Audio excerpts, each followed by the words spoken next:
What's up, guys? Here I am in the lair of Dark Brotherhood. I finally joined the gang and I need to find Nazir because he might have some quests for me.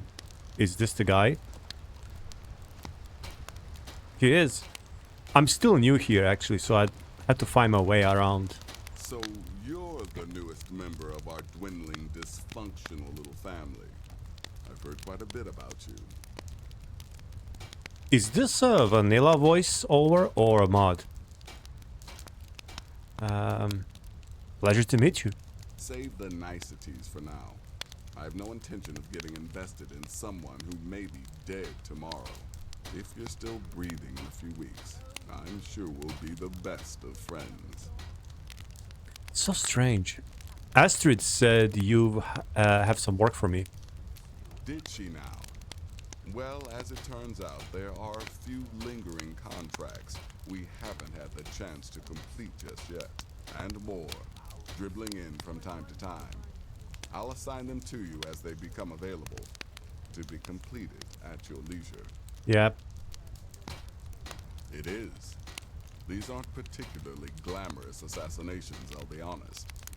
Don't pay much either, but they'll keep you busy. Just do them as you're able. There's no real time limit. The targets aren't going anywhere. You can turn each one in as it's completed, or wait and turn in the whole group when all the targets have been eliminated. Whichever works for you. Alright, I'm ready for the first set of I just, need contracts. Well then, let's get started. I've got 3 available right now. Your targets are the beggar Narfi, an ex-miller named Enodius Papias, and Baytil, a mine boss. When you've completed all those, we'll see if I might have some more. Alright. Tell me about Narfi? I know who's Narfi. Let's see what he's gonna say. He's a hapless beggar living in some ruins just outside the village of Iverstead. Easy, even for you. What about Enodius? Who's that guy? He lived just outside Anga's mill in the woods. He was once the miller. Now Papias is just a paranoid recluse who thinks someone is out to get him. So he never tells me where. That's right. Where to go. Talk about Baytil. She separated from her husband several months ago. Now the two run competing mining operations. Oh, that's Dawnstar. Baytil's angry and desperate. A fighter. Sure. You've got people to kill, my friend. Best get to it. Because this is first time me playing Dark Brotherhood and listen to these guys. I never heard, is this like a unique voice actor in the default Skyrim? Or is this like a modded, like a revoiced mod or something like that? I'm not really sure.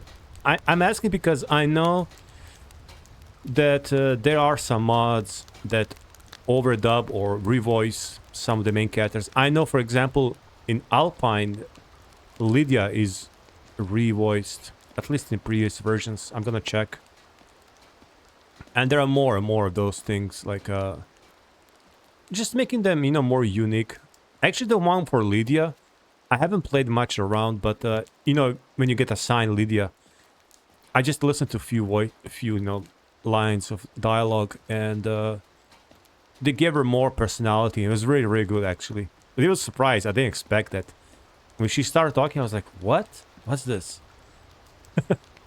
So, but I never heard these guys. I never heard Nazir until now. And I'm just wondering, is this original voice actor? I guess I can find online on YouTube. The guy is just hammering there non-stop. This is... I'm afraid I don't have a primary contract for you yet. Yeah, I just need to find some bed.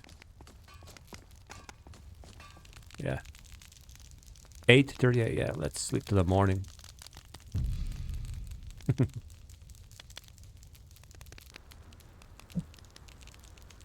I'm rested, but not well rested. Okay. Yeah, I'm wearing this Dark Brotherhood. It's kind of silly, like you go around Skyrim dressed like this. It's kind of silly. Let me see.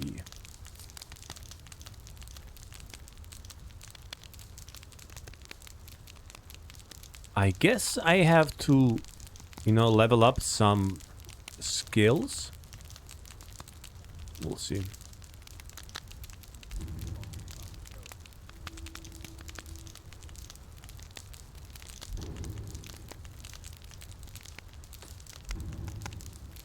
Yeah. Let's go.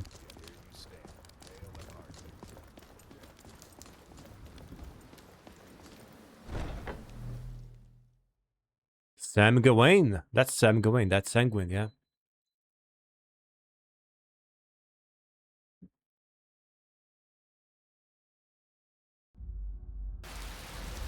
Oh, great. Just great.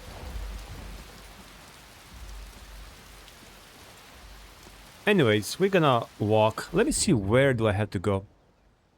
I know one is a Dawn Star, right? That's... I can recognize that. Just a second.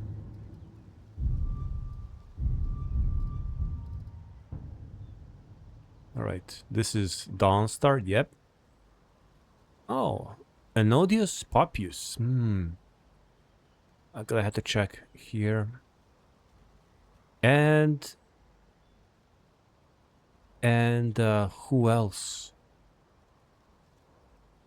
1, 2.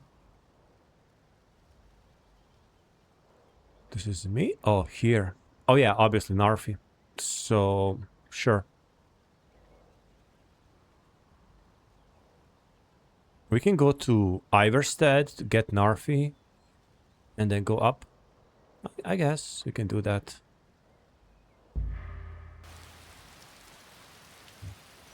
But I can go back to Falkreath and get a carriage. Let's... let me think.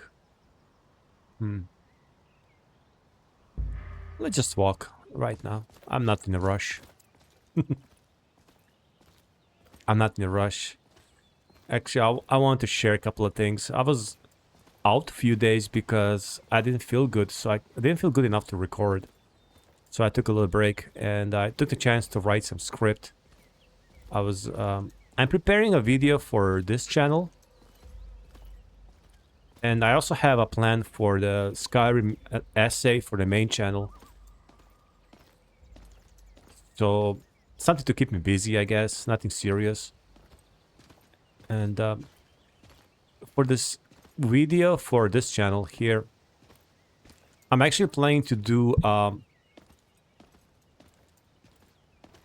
like a compilation, or are gonna talk about some of my favorite, scariest movie moments or scenes. I don't know why, I just feel like I wanna, you know, make that kind of video. And it's not related to video games, so that's why I'm gonna do it here, not on my main channel. Although if I post in my main channel, potentially that will have more views, more reach. But there's danger, you know. I mean, we'll see. I don't know. If I make it really, really good, maybe I post it on the main channel. I don't know. I don't really care. For, you know, algorithms and all that. Really, it's all pointless at this point anyways. So, it's kind of fun. I was writing the script and it's gonna be like a longer video. But I'll see how I'm gonna make it. One thing I'm kind of scared of is that I heard that a lot of channels get copyright if they post even like a short clips of movies. It's not like video games, right? One thing with the video games is that, you know, you can make essays, you can post footage as much as you want. You don't get copyright. But with the movies, it's a much different story from what I've heard. And I know some channels that, you know, talk about that and complain. But then again, I know some channels that don't complain. Like, for example, I watch Red Letter Media. And they regularly post movie clips. And I don't hear them complain. Like, I don't see their videos. Like, every once in a while, rarely, some of their videos will be flagged. But because of something else. Like a gore or something. But they regularly post scenes from the movies they talk about. And no problem. And then I saw... there are also some other bigger channels that, according to them, even when they post like a screenshot, like there was one, I think they posted just a screenshot of the Odyssey, Christopher Nolan's Odyssey, and it got flagged, copyrighted. So I would ideally love to post like a short clips, but it won't be just like showing the footage of movies. Obviously, it will me talking and some screenshots and maybe some clips in between. Because what's the point of talking about the favorite movie moments and scenes if you can't show them? So I'll see how it'll work out. And for the main channel, I have an idea to make. What's that? All of Skyrim should get ready to stand aside. Oh. For the main channel, I have a video essay about Whiterun. I even have a working title, The Beautiful Sadness of Whiterun. Beautiful Sadness of Whiterun. I wonder if it's depressing enough sounding. But actually, I don't mean to make it depressing or nothing like that. It's there's always someone here attacking me. Yeah. Just a second.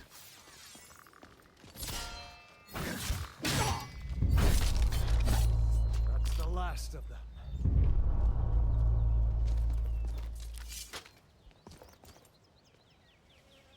Let's go this way. So there will be I'm planning to make a video essay about Whiterun. For no really reason. I was thinking about Whiterun recently. Quite a lot.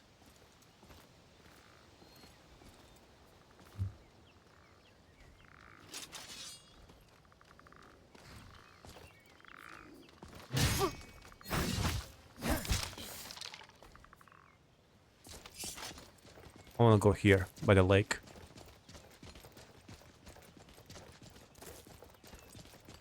Yeah. Ooh, yeah. This is good.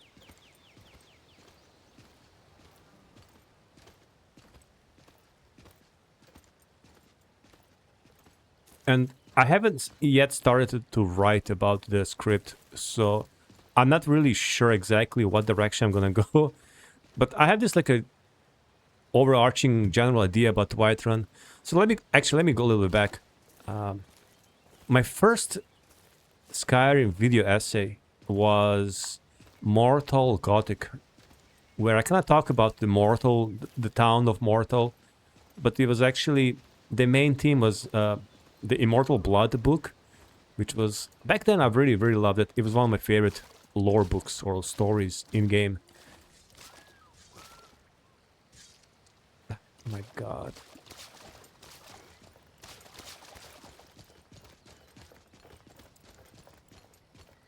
What was that? That was a hunter. They killed Drag Staff of Sky. Don't mind me if I do.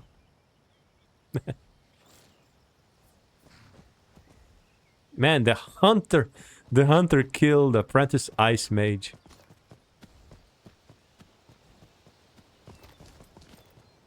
Let me just... Alright, sorry about for all this. Oh, look at that. Fire Mage, fire versus ice. One of my favorite encounters in Skyrim. Fire Mage versus Ice Mage. Let me see. Let me go there.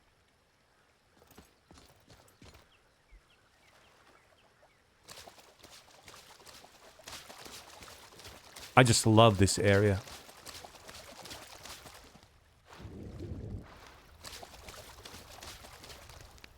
Let's dry up here.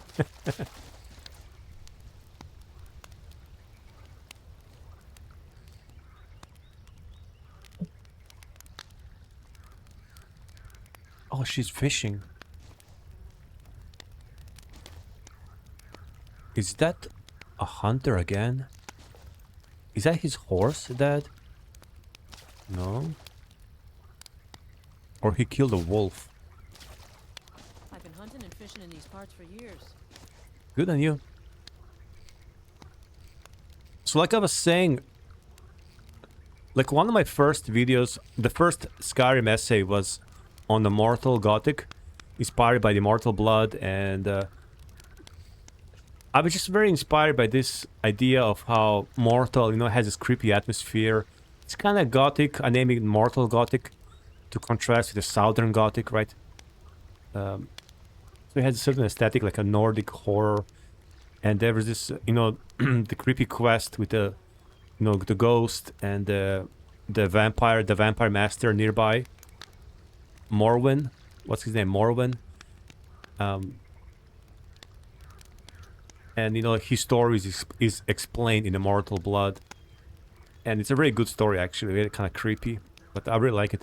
So, that was like my introduction to Skyrim essays, I guess. Until then, I just made Morrowind-related videos. So, and then I got some comments, quite a few comments saying, oh, like, they really like it, and they will love if I can cover other cities. And I never did that. You know, I had some ideas, but it was never, like, interesting enough for me to start, you know, to make an actual video. And the whole point is, like, okay, if I can make another sort of a general overview of a town, but not just me going there and talking about the city, like, the most technical analysis, but to find a certain overarching theme, like an example of Mortal, right? How I talk about, you know, some of the characters and their, you know, their destiny and the this blend of Nordic horror and everything. So even though I think the video is kind of probably sucks, it was my first Skyrim video. Like, my editing and narration was really bad back then, so it's not much better now either, but it was really bad back then. So I kind of have, like, certain idea for Whiterun now. And it's funny that it's Whiterun, because I always thought it would be either Falkreath or maybe Riften. Like, one of those, like, more, you know, other towns out there. Whiterun was always, if I can be honest, for a long time, Whiterun was really kind of, I don't want to say boring, but, you know, just there, just generic. Oh, it's a city in the middle of Skyrim. It's neutral. It's, you know, just meh. It's there. And I never kind of even got the hype around it and everything. I mean, I spent a lot of time, and maybe because of that, because I did spend a lot of time there, because it's like a central hub for a player. But then recently I don't know how it happens, it just changes, something in me changes, and I was like, I got really intrigued by Whiterun for some reason. I was playing all these mod lists and different versions of Whiterun, and seeing all these different versions, I kept thinking about the original Whiterun. So actually I went back, and I'm going to do the video in the pure vanilla Skyrim on purpose. And not even that, I have a old Skyrim shader or a mod which turns Skyrim, you know, to look more like a Legendary Edition. So it's more desaturated, like a true original vision of Skyrim. Because I want to capture this true, like, original concept or the visuals of Whiterun, the way the, you know, the city look like. And so that's why I'm not gonna use any mod or those kind of things. Look at those wolves.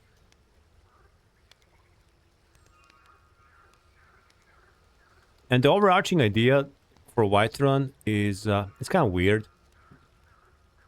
It's again, it's related to sort of nostalgia and melancholy, and sort of.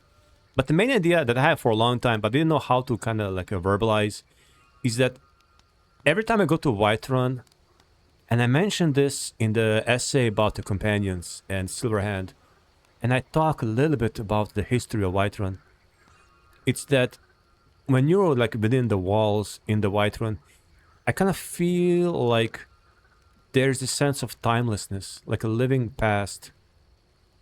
And I don't get that even in Windhelm, or you get like a different variations of it, but Whiterun truly feels ancient. But it's funny because on the surface you never really think about it because it's, you know, it's made to be more like a generic. It's not more exotic looking, you know, or primordial looking like, let's say, Windhelm or what Winterhold. But if you look at the architecture of Whiterun, it's actually unique Nordic. I think that's something very, really underappreciated, maybe. Because when you stop and you see, oh, actually, Whiterun has a unique architecture. And I think also another reason why I often overlooked is because everyone's just saying, oh, well, it's just inspired by Lord of the Rings, the movies. What's the name of the city? It's not Eodoras, I forgot now. It's that like a city in a tundra or something like that. It's obviously that Whiterun is inspired by it. But then again, that architecture is actually also inspired by real life architecture, Norse, and I think even Anglo-Saxon. So, you know, I just found interesting like the colors and the roofs.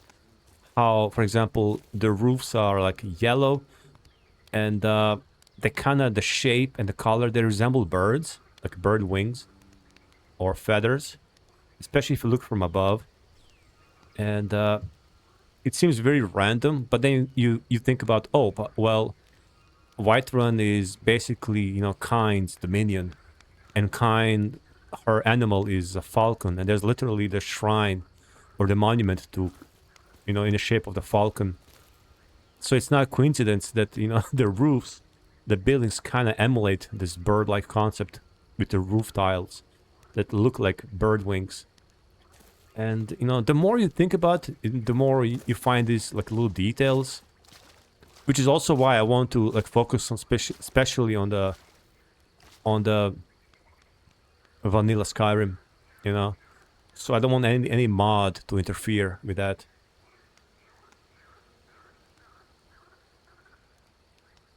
But there's more to that. More, how can I say? How it's very, very ancient, and you feel the living, the presence of the like a living history, or the timelessness. Yeah, it's very difficult to explain with words. You know, there are these clans like the Greymanes and the Battleborns, and I think both of them, or at least the Greymanes, they all claim, you know, to be here since, you know, the first snow fall on Skyrim or something like that.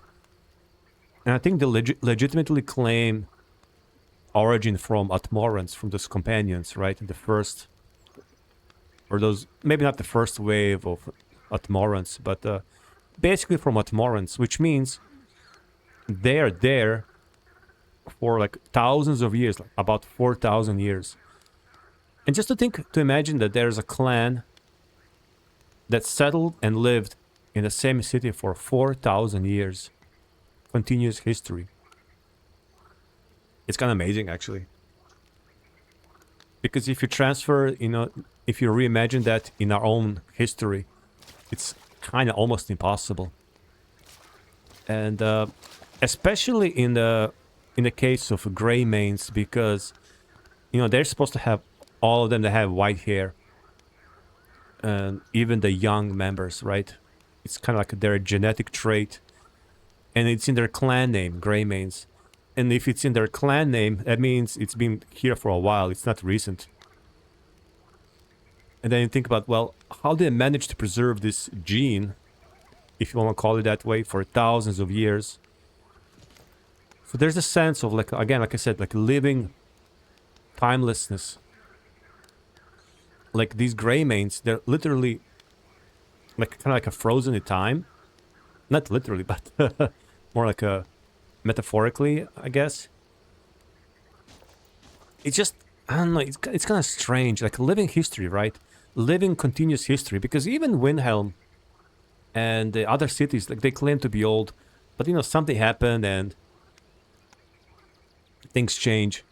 But with the Whiterun, you have literally, you have this like a Gildergreen tree, which is, again, now during the game, it's struck by lightning for the first time in, again, thousands of years.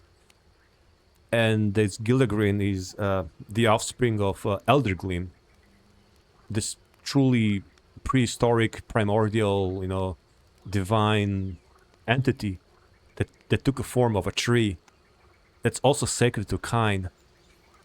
And this tree grew, you know, in the plaza in Whiterun, the Gildergreen. And yeah, it's struck by lightning, and you need to renew. And there's this quest I also talk about. One of my recent essays on my main channel is about this the pilgrim, Morris. So all these like essays that I was doing recently, they kind of touch about this subject from like a outside a little bit. And I think they're all kind of entwined.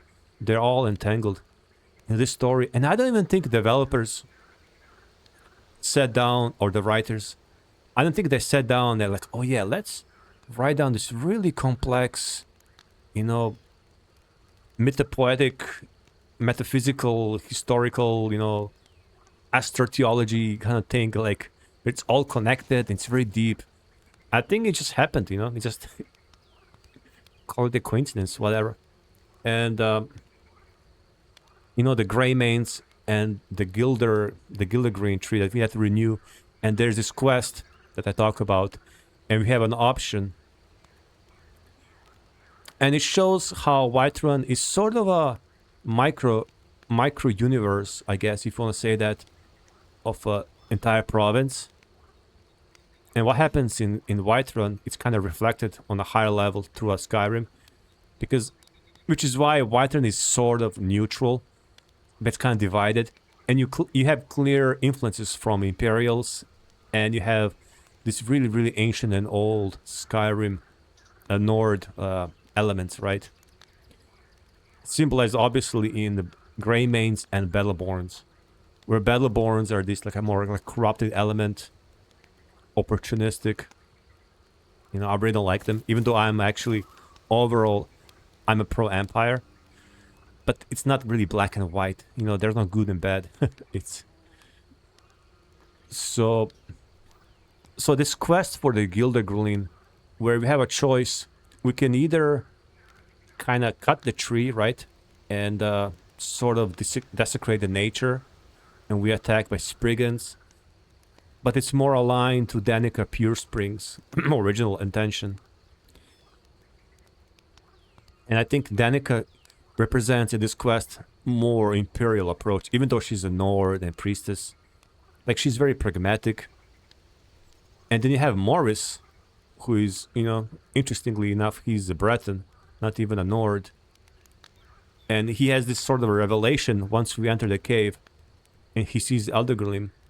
He has this revelation and he knows what to do the right way. And it's more complicated because we have to bring him to the cave, and, you know, he needs to survive. So I think, actually, I was surprised. A lot of people didn't even choose this option. They were not even aware of it. Because they just go and, you know, use the dagger to cut the tree and, you know, whatnot. I prefer the other option, to take Morris and take the sapling, like the little tree, and then we plant. And this is more aligned to the true ancient Nord tradition, I guess. And even Danica is like, oh, actually, it makes her realize, oh yeah, maybe this is the good, you know, better option. So even this little like a storyline in Whiterun reflects this greater, like it's like a symbol of this greater like a divide of Whiterun, because Whiterun is kind of between, you know, the future and the past, I guess, the empires, you know, or the imperial, you know, elements or corruption, if you want to say, and you know the past, and it's all really reflected in Whiterun. But there's more. Let me try to think. I would try to like write about this in more coherent way and narrate, but there's more. Let me think. I mean, obviously we have this like a Skyforge, right? Which is again connected with the Greymanes, and only the Greymanes can even like work with it. Like we can work with it actually, obviously, but I think the player is not able to forge Skyforge steel, right? I'm gonna have to check. But it's interesting because what's his name? The Greymane guy. I just forgot his name. The old guy. Like he's the only one who can operate the Skyforge to its like full potential. And if he dies, and he can die after, you know, some quests are finished, he's not he is not protected anymore. No one replaces him, because in other places in Skyrim, you know, if a vendor or, you know, smith or trader die, they are replaced by someone. But there's no one to replace, you know, the Greymanes at the Skyforge, which is interesting again. And I think there's more than just, oh, it's their family tradition and, you know, just like a custom. I think it's more than that. I think there's something esoteric, something more metaphysical, if you want to say magical, that's connecting Greymanes. Because I think the Greymanes literally, I had to check the dialogues, but I think Greymanes were in charge of Skyforge for thousands of years, right? So it's kind of like there's some kind of a connection from, you know, this Atmoran bloodline. And I think Greymanes, one of the reason they have this like a white hair, it's kind of on the symbolism of the snow, the first snow on Skyrim, right? Like it symbolizes their ancient bloodline.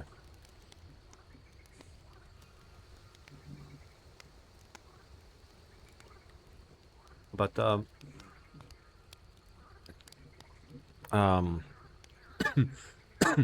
obviously you have Adrienne Avenici, and she's right there when you enter Whiterun. She's right there. And again, this is also division. Like we have Imperial Smith and, you know, the Nord Stormcloak related Smith, blacksmith. So everything's kind of divided. We have Danica Peerspring, who is a more like Imperial aligned. I already mentioned her. And we have the Heimskr, who is more, you know, for Talos. So everything is like everything is a duality in Whiterun. Wow, look at that. I just love this place, man. I really, really love this place. Obviously. But those are some ideas I have about Whiterun. I don't know if you guys have any opinion about that. I know it's overthinking, it's overanalyzing, but I see nothing wrong with that, you know. Games like this that have deep lore and world building, I think you can play them, you know, casually, but you can also like have fun analyzing it and overanalyzing, you know. So there's this relation to the kind, obviously. And even the way Whiterun was found by Atmorans, they actually first discovered that monument or shrine, the Skyforge. And the elves were even afraid of it. So the whole area was kind of uninhabited, which is why these Nords, you know, they built Jorvaskr next to the Skyforge. And then the rest of the city kind of like grew around it organically. And then they built the Dragon's Reach on top of it. So it's also, I think, the only city that's not really on like a major river. I mean, it's near Whiterun, but there's no like a port or something like that. Or it's not on the lake. It's literally like landlocked and trading hub. So, but there's another thing which is maybe even more strange. It's very kind of like a personal. So, one of the first or earliest novels that I read as a child, very, very early, was Lassie Come Home. I think that's how it's pronounced. It's I think it's written in 1940s by Eric Knight. I think we actually had to read for school, but it's like very early, one like the first novels we had to read. And and when I read, I actually didn't like it. But there's this one part in the story where, if you guys know the story, there's this dog that's kind of taken away or sold, and the dog really wants to return to the boy, to the home, and it just travels like some great distance, you know, to come back, and the story follows the adventures of the dog. It's literally about the dog returning home, and there's one moment it really, really frustrated me, and I think it's like really, really affected me. There's a scene where the dog is very tired, it's exhausted, hungry, and it's like a low point. And there's, I think, some kind of like a couple, elderly couple, I can't remember exactly, and they find the dog and they take her to their home, and they basically feed her and, you know, take care of her. And then there's a strange situation where Lassie, you know, the dog, she kind of has her home. Like, she has everything she needs, and she's like in this yard. And in the novel, it's described how this yard, you know, there's like some flowers, maybe rocks, there's a gate or a fence. But the dog, like, she doesn't want to stay. Like, so every day she would go at the gate and like you know, make this like a sad sounds. Why you call them in English? And it goes day after day. And as a child, I was reading, and I was so frustrated because it's like all you had to do was just someone had to like open the door of the gates for her to, you know, continue going back home. And it's a strange scene because, again, she has everything in this like a walled garden, right? She has like everything: food, care, love. But it wasn't enough. That's not what she wanted. She wanted to go back to the boy, you know, that she grew up with, and the family.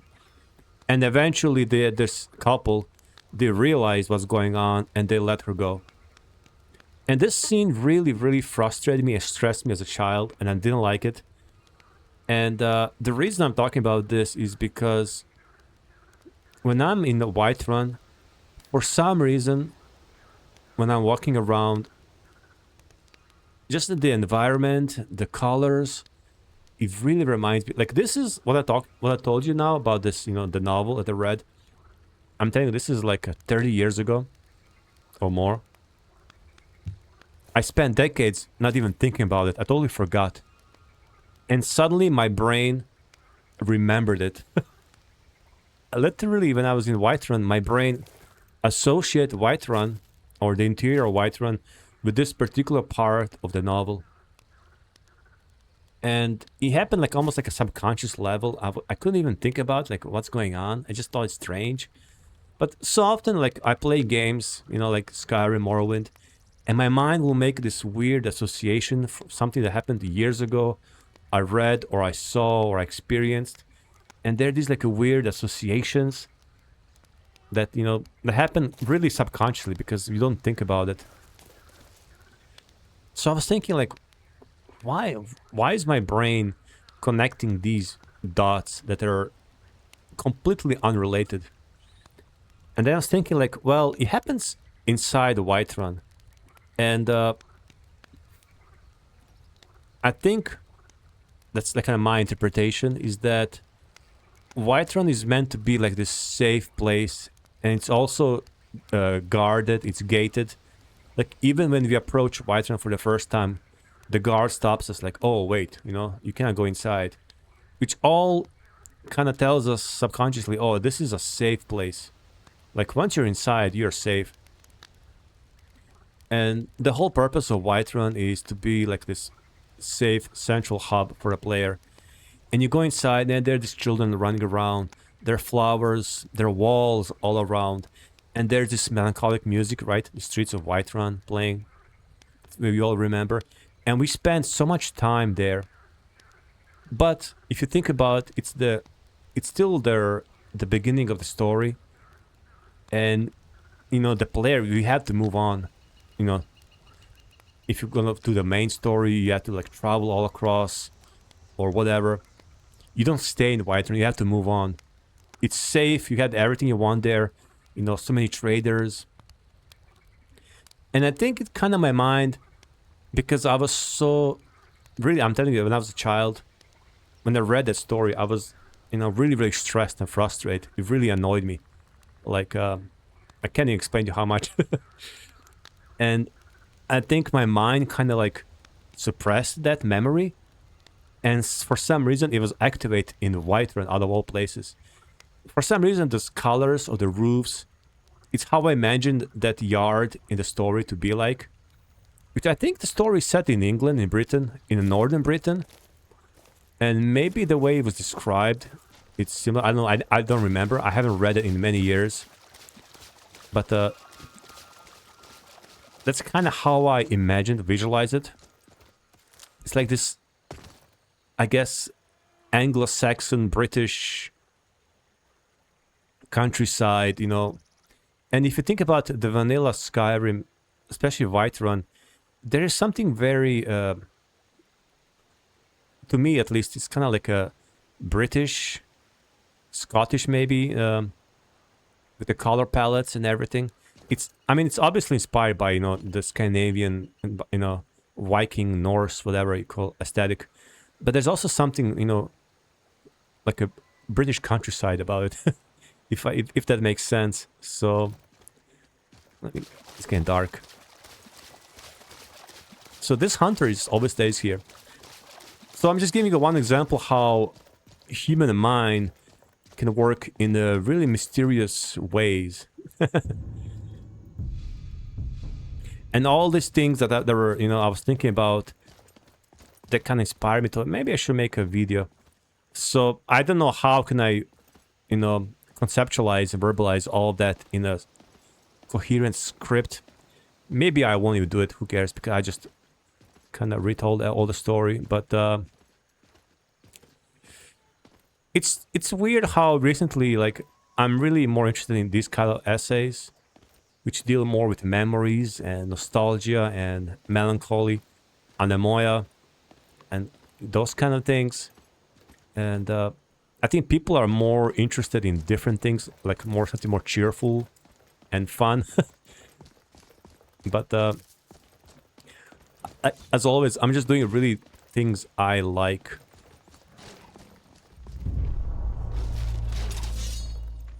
Oh my god. Oh.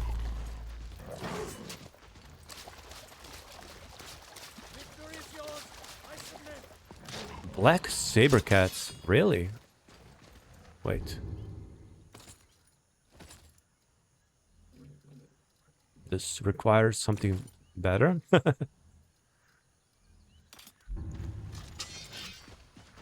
Hey.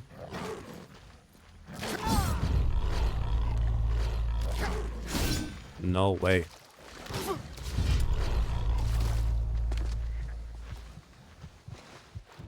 Oh. What the hell are black saber cats doing here? They look like panthers.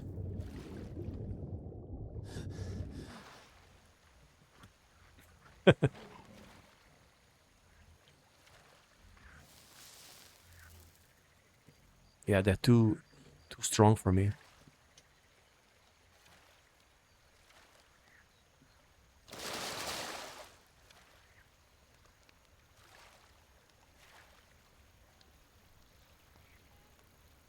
let's go to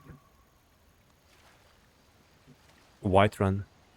And then we have Iverstead, Dawnstar, and that mill by Windhelm.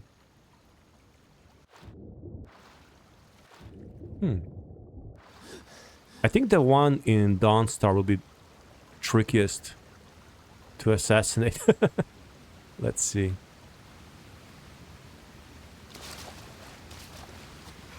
Oh!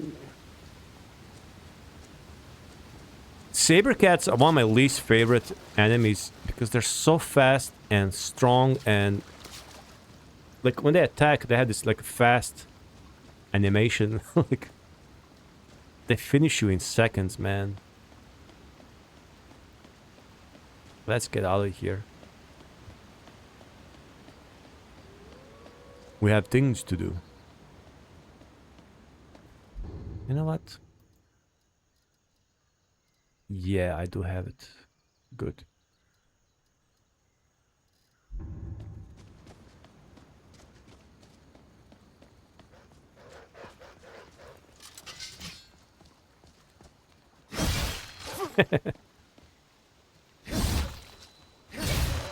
Oh, it's those 3 wolves we saw earlier. So these wolves are like moving around, like migrating. What's... oh.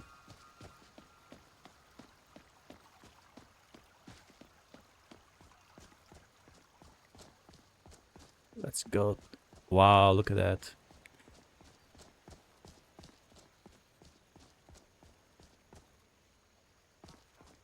Riverwood. So I heard the Brazilians, they cannot pronounce, or they don't pronounce starting, like words that start with R, they pronounce it as H. Like Joe Rogan is Joe Hogan. I don't know if that's true. So how would they pronounce Riverwood? Like a Riverwood. I think that's so interesting.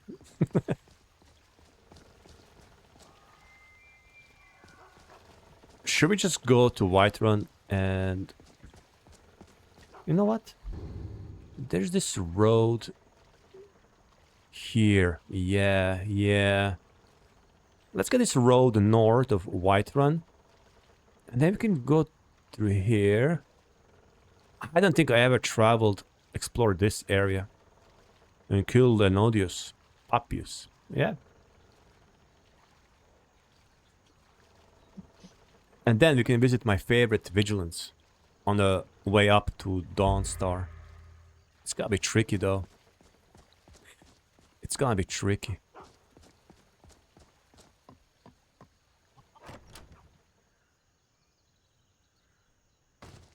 Come on in. Just stoke the fire. Just Take stoke a the seat. fire. It's cold out. You're that visitor been poking around. No. Sure thing. It's yours for a day.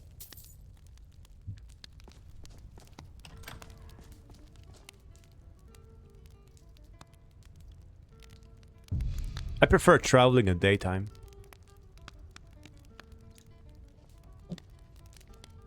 Now we are talking. Well rested.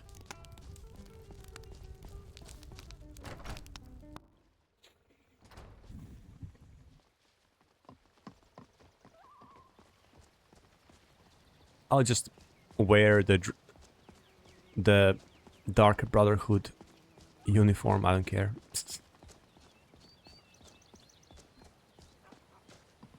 So anyways, what else is new? I don't even remember if I mentioned I was sick for a few days, which is why I couldn't record much.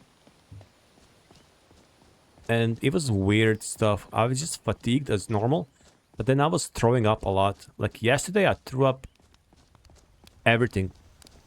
Like I ate normal as I usually do. And then I was playing with my son, and he likes when I like spin him around. So I was doing that again, and I don't know if it was because of that, but a few minutes after that, I just threw up everything. I literally threw up everything I have eaten the whole day. It was insane. So obviously something was wrong with me. Alright. Now we're playing modded Skyrim, obviously, so things will look different. Hello. Hail Empire. But in the vanilla Skyrim, and even in Alpine, because Alpine kind of keeps this color palette, the tundra, like, right? It looks very like those moors, British moors, swamps. Right, let's see. Let's go this way.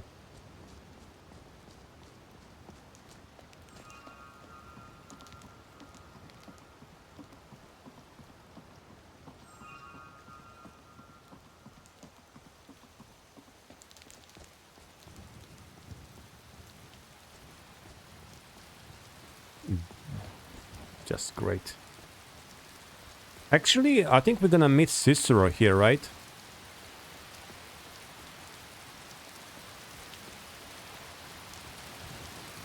Wow. Good weather. So Battleborns have a farm, but Greymanes, they just work the forge.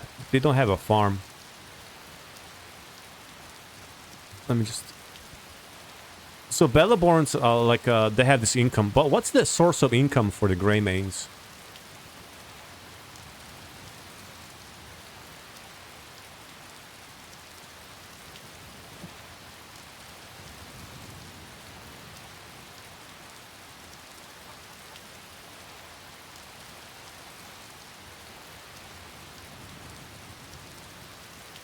All right. I never tried the Tundra homestead. It doesn't look bad. But you see, in this modded architecture, it's kind of similar to vanilla. So it's not that bad. You know, it still has this... in vanilla Whiterun architecture, we have this, like, it's either a head of a dragon or a horse. Depends. It's like a decoration. How would you call it? Carved wood. And again, like, yeah, it's obviously inspired by Edoras, but that too is inspired by the real life stuff.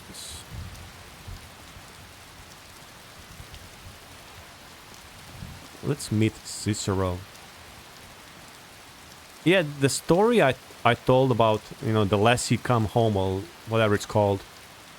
I don't know, maybe it will sound weird if someone watching here from the West, but when I was, you know, in the school, in the really early grades, elementary school, when we were very young, we used to read, like, a lot of, like, literature that I really didn't like. Like, everything was, like, something about the tragedies and... you know, to learn about the morality. Like, it's very like a... I guess you call it like a realistic... Like a realism, or... Moral realism, moralistic. I don't know, how would you, like, describe the genre? But everything was supposed to, like, teach you a story, like, teach you a lesson. You know? How the world is really, really... dangerous and cruel. I mean, on one hand I agree, you know, sure, but many of these stories are really affected me as a child. Like, they're like too much for me. Like, I was always considered like a little bit like a highly sensitive child in that regard. So I don't know how it's in the United States. Like, I read Tom Sawyer, you know. Actually, I didn't read it. I read comics. I had some really nice comics. Tom Sawyer and Huckleberry Finn. And that was kind of similar. This sort of realism. Let me see. Oh. A little bit north. A little bit north. I don't think I ever been here in my 25 years of playing Skyrim. Oh, look at that.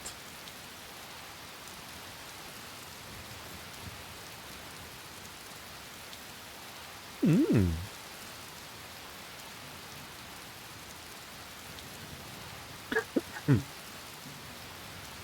Nice.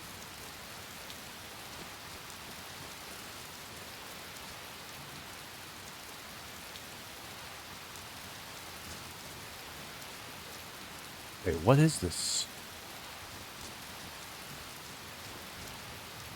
See, this is why I kinda still have a little bit nitpick with the green grass that goes directly into like a snow. It should be more dry and less, you know, green and lush.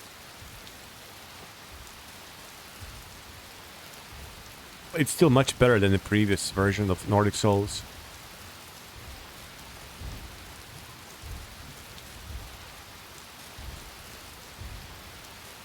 It looks slippery.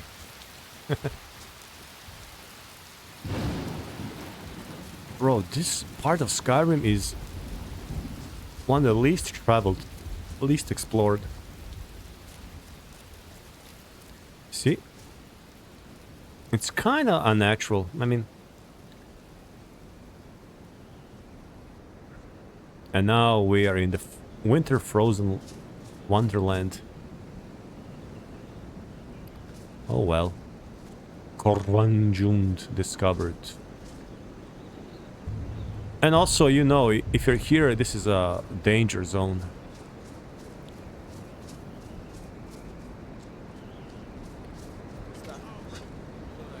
What?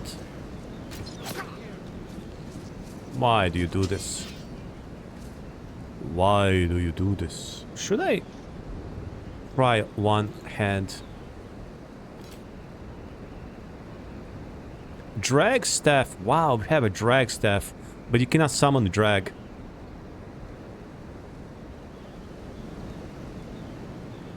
All right. Taste my blade. Actually, sorry. Prayer to Citis.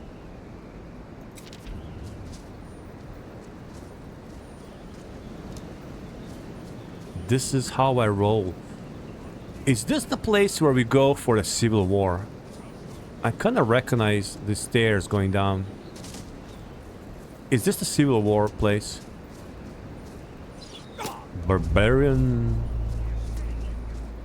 I say. Come here. Come here. Come here. Oh, bandit chief. Oh no. Oh.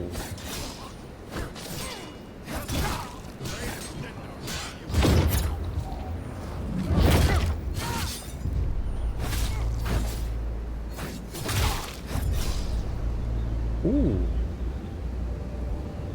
Now that's an orc. Now that's an orc. Well, I was leveling up two-hand all this time. Yeah, I need to switch to two-hander. There's no point.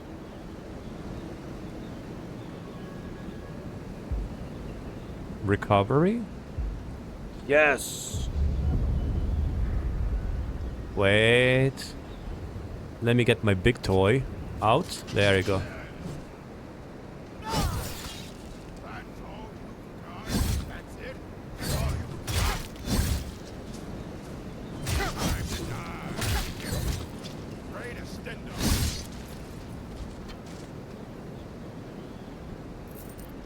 In fact, I did pray to Standar.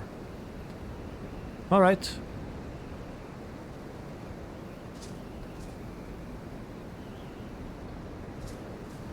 Now, let's finish this business here.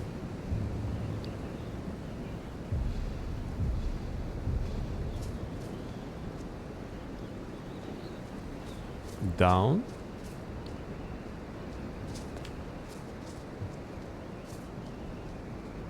Yeah, this is most likely it. That's it, right? Just two of them? Yeah. Oh, there is someone here.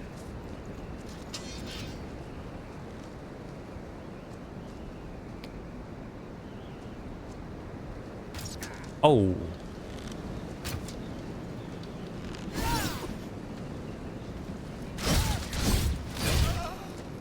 I guess I'll be assassin. Slippery, right? I guess I'll be assassin with a two-handed sword. I don't want to go inside yet.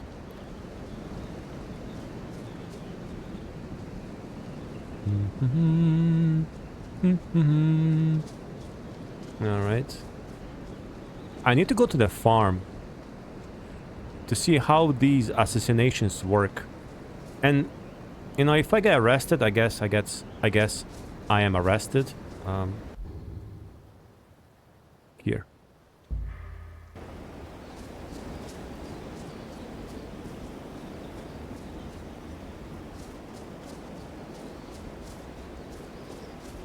Ooh. Is that a Spriggan? A Spriggan in the wild. A frostbitten Spriggan sapling. Hey. You're kinda cute. You're kinda cute. I remember I used to use some mods long ago on my own. There's this one mod, like two mods I had to use all the time were immersive creatures and immersive weapons and armors. And with the immersive creatures, there was like a lore friendly option, which I always chose. And one of the new enemies were Spriggan matriarchs. Now, I'm not sure. Do we have Spriggan matriarchs in the vanilla? I don't think so. And they're basically giant sized. They're so cool.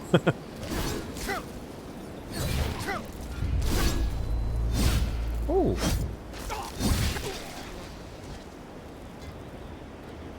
There was a saber cat behind me. That's why I was losing so much health.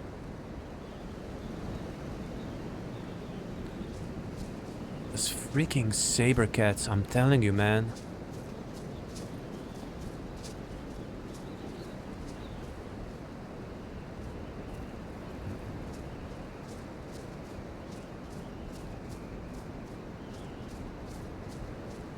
And it was behind me, I couldn't see it.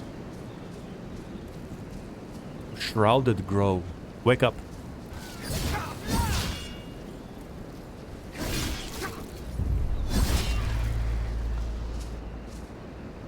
Shrouded Grove Cove, really?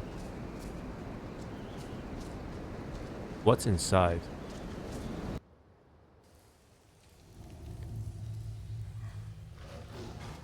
Oh my god. What? I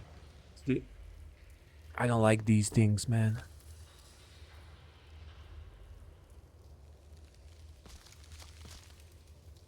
He was fighting something. The snowy ones are stronger, no?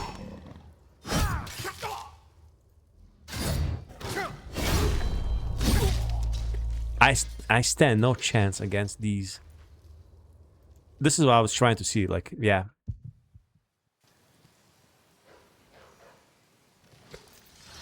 Ridiculous.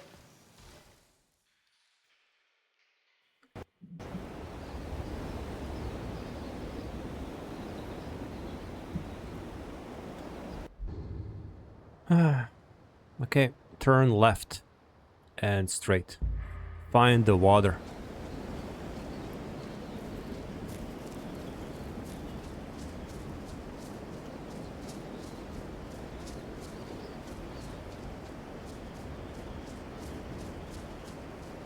This kind of reminds me of Soul's time in Morrowind. Like you just walk around between trees and you see a Spriggan. No more Blood Moon for me. No more Morrowind. I don't even want to bore you guys with that, but that's a finished story. That's a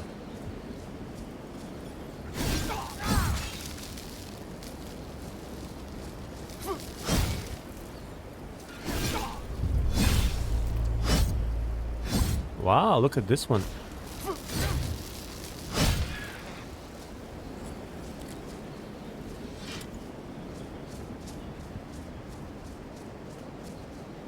There's so many Spriggans here.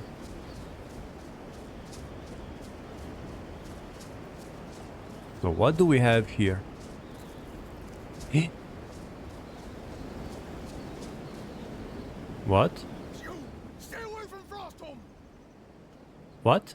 Why? It's not but a ruin now. Everyone's either dead or fled. All because of that bastard! Hmm? Eyes, a sickly yellow. Scar across his face. A dark mercenary. I never got his name. He was one that Leif, our elder, hired to slay the beast that got poor old Sven. Slow down, what happened? He slayed the creature, wassled into our village with proof of his kill, and went to speak with Leif. And? They was talking, discussing pay for a bounty, I think. Then they started shouting, real loud. The whole village heard the commotion. Then it got physical. We heard Leif scream. Then he came out. His sword was covered in blood. We either ran or hid. No one but the near faced him. Sebastian cut him down with Larry Award. Is the mercenary still at the village? I snuck a glance at him as I ran. He was sat in the well. Seems one of the boys got him good. I'll go investigate. Be safe. Thank you. What the hell is this? Sins of Silver.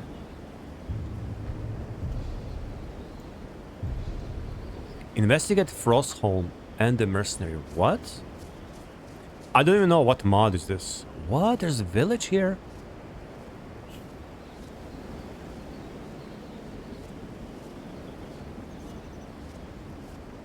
Frostholm.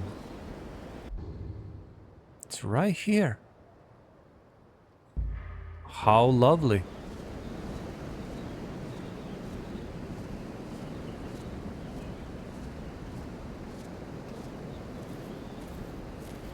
What happened here?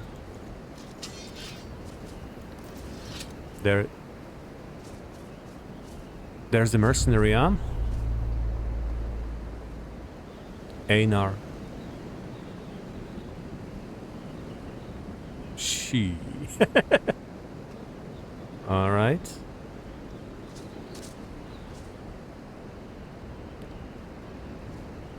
Who might you be? I'm Vetter Kolstar. By the way, that's my name. I've heard a lot about you. Have you now? Well, have you come to kill me?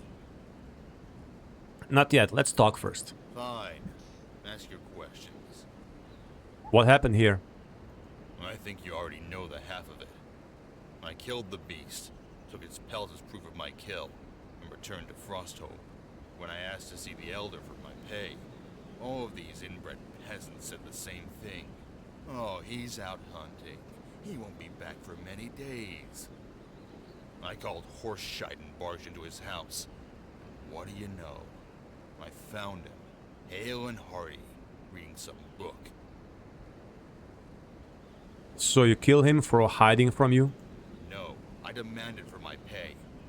I wasn't going to be robbed of my coin when that troll almost killed me. He claimed that I was lying, that the beast still lived, and that I was a fraud. I showed him the pelt, and he continued to protest. Said I had just skinned a bear and not their monster. All right. And? I refused to leave. I needed my coin. He refused and continued with his excuses. Then one of his goons tried to sneak up on me and gut me like a fish. That was the final straw. I drew my blade and didn't sheath it until all those bastards were dead. Let's see. But the burned houses? Yeah, that's what I'm wondering about. Was that you? Surprisingly not. Some villager dropped his lantern as he ran. The thing broke and a fire started. I saw no sense in putting it out. Good riddance, I say.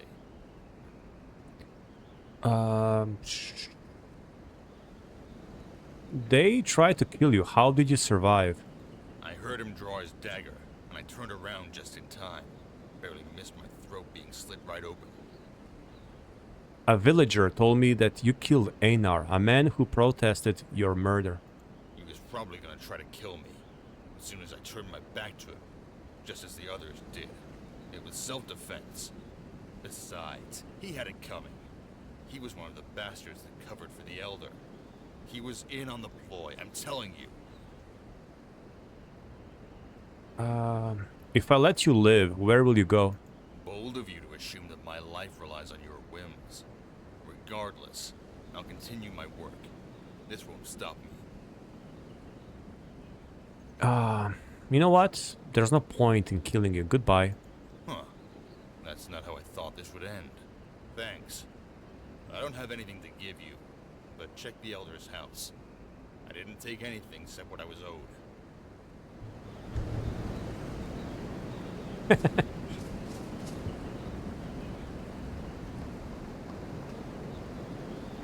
The Elder's house. That's crazy.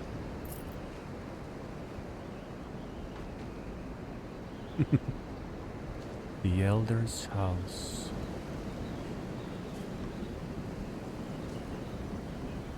I mean, they tried to trick him and all that, lied to him, so... Good riddance.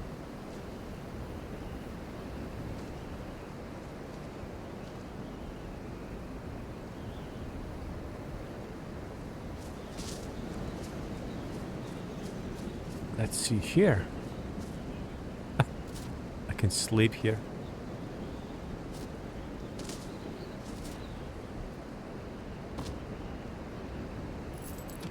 Mammoth task, really? Tusk.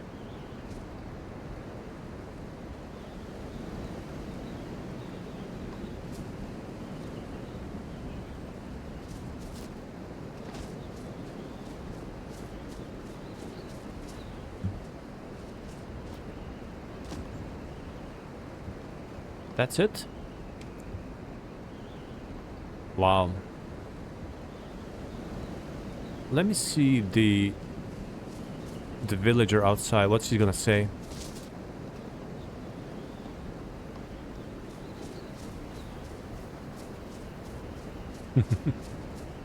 Where is he?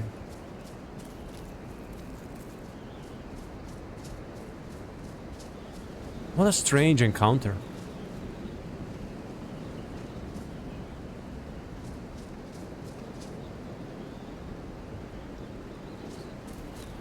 Nothing. I guess he's gone.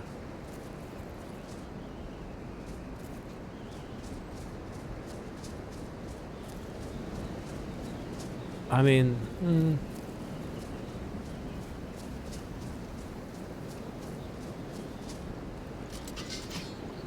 Oops. That's it, I guess.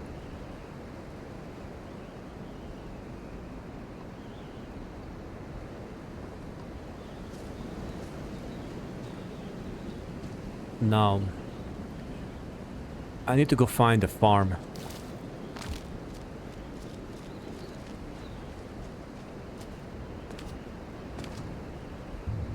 Let's see.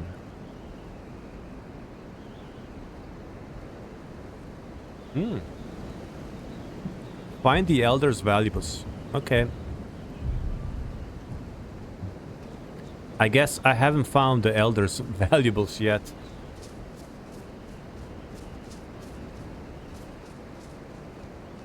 There. Okay.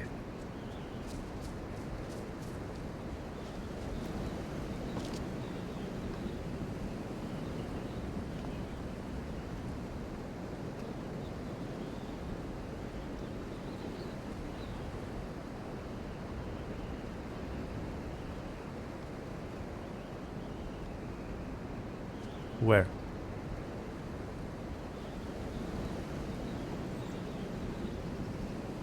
Ah.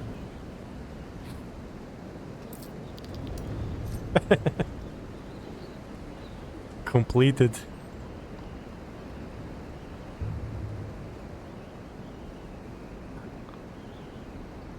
Sins of silver.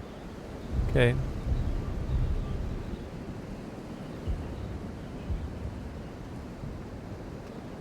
Alright, this dude... There. Wrong button.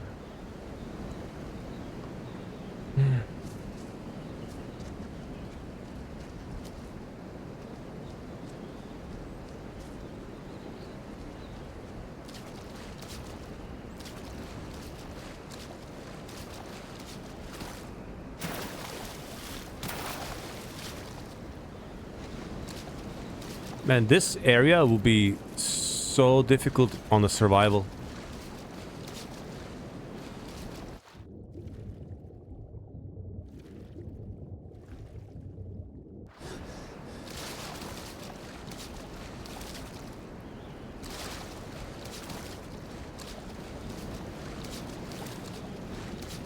Yeesh. Really? Can you get up? Oh! Wow. Let me see. All right.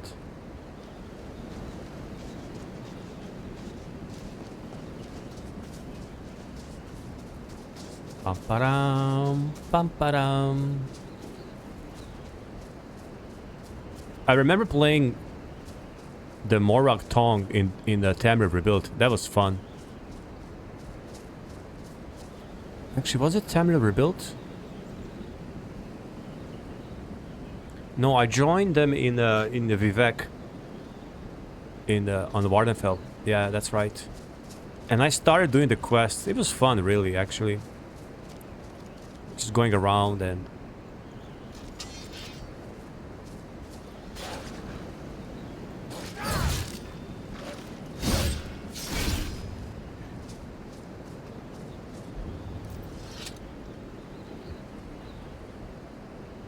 I still think the Morag Tong is much more interesting.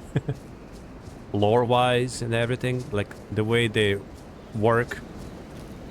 And the implementation. I find, like, Dark Brotherhood to be just, like, a bunch of, like, edgy... edgelords. Almost there. And I don't really say that just because, oh, everything in Morrowind is better, Skyrim bad. I don't mean like that. Just really realistically, like, when you know, see how Morag Tong is implemented, like, within the Dunmer society. And it's pretty cool. It feels like, I don't know. It's very mystical, but then it's like a job, literally like your job. Like here, okay.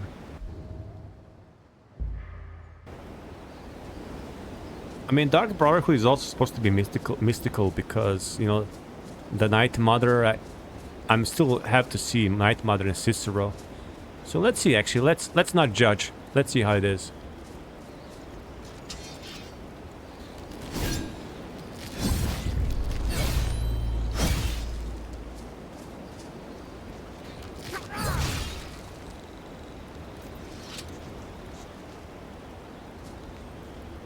Hello there.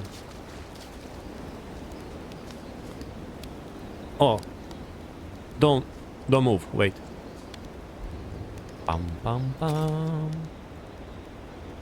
Frostbitten Spriggan Mask? That's cool. I didn't expect that.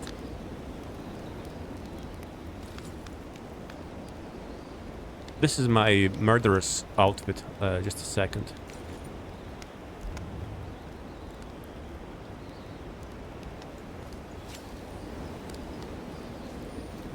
Why are you running? Why are you here? Get away from me! You were right to be paranoid, Anodius. What? What do you mean? Oh, no! No!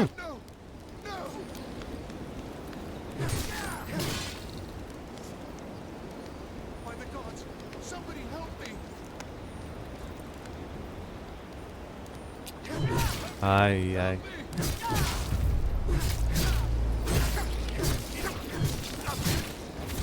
The death by 1,000 cuts.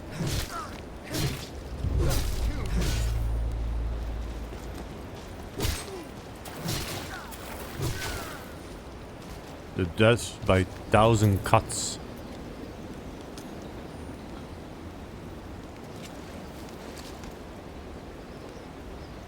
Gotta hide the body. Ooh.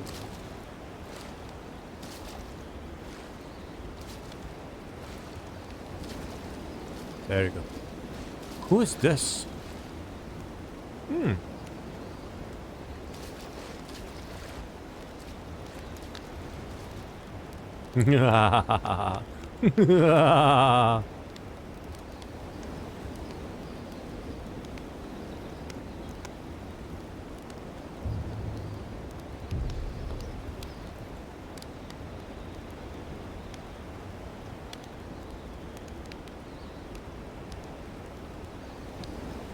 There you go.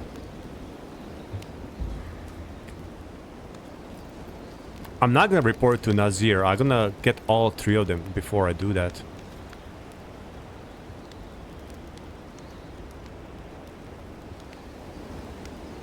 Let me see something here.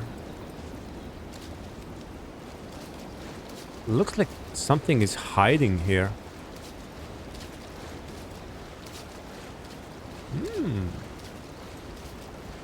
OMG. Are you serious, bro?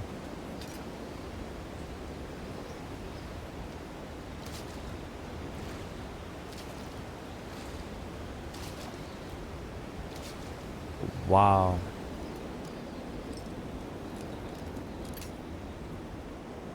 This is gonna be hustle.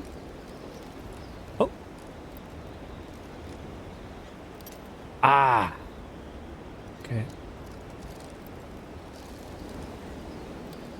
Almost there. We are the adults. Just a second.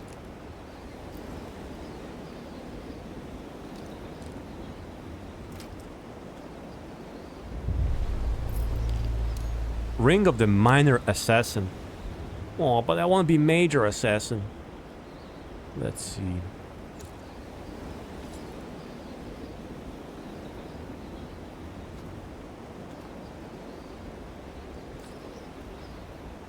I'm carrying literally too much stuff.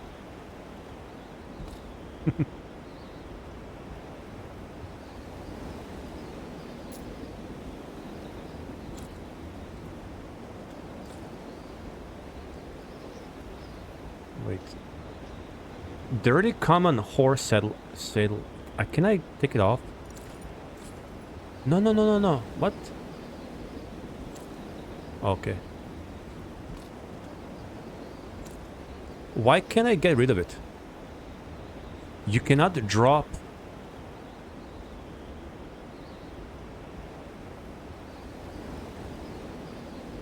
Its weight is 10 and I cannot drop it? What?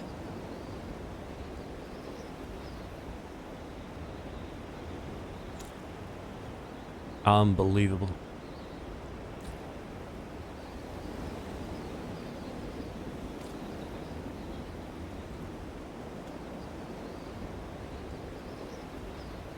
I guess I'm gonna have to get rid of the woodcutter's axe. Steel battle axe of daylight. Sure.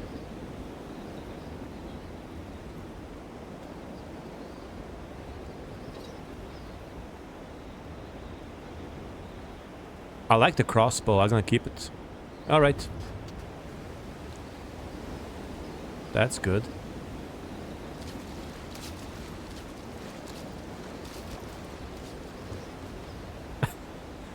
I look hideous.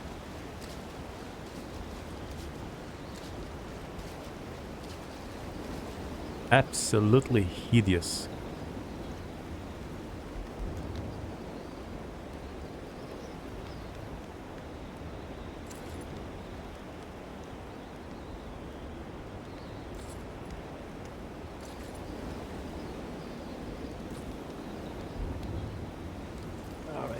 I don't even know what to wear. Alright. That's done. Now we have Baitlid and Narfi. Let's do Baitlid in the Dawnstar.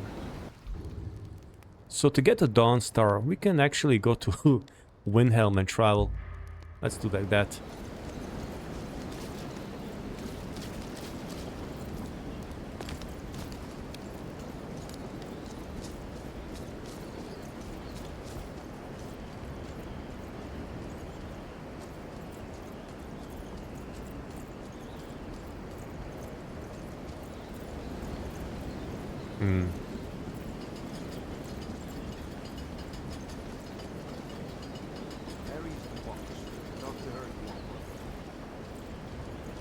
Let's see what she has to say.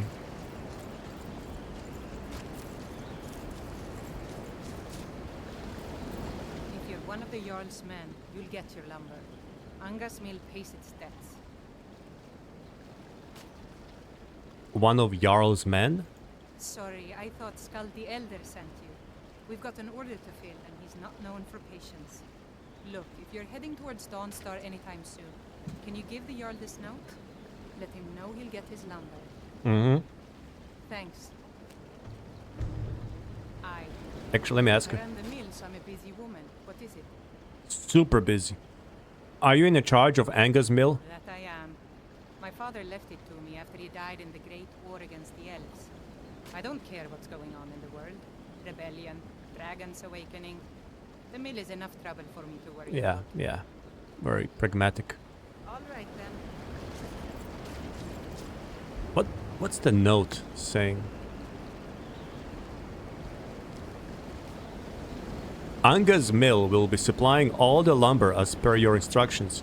I hope this will clear up and all tax burdens my father might have left us with. I refuse to send any of my workers to answer your call for Stormcloak recruits, though. You can either have lumber or you can have soldiers. We cannot do both.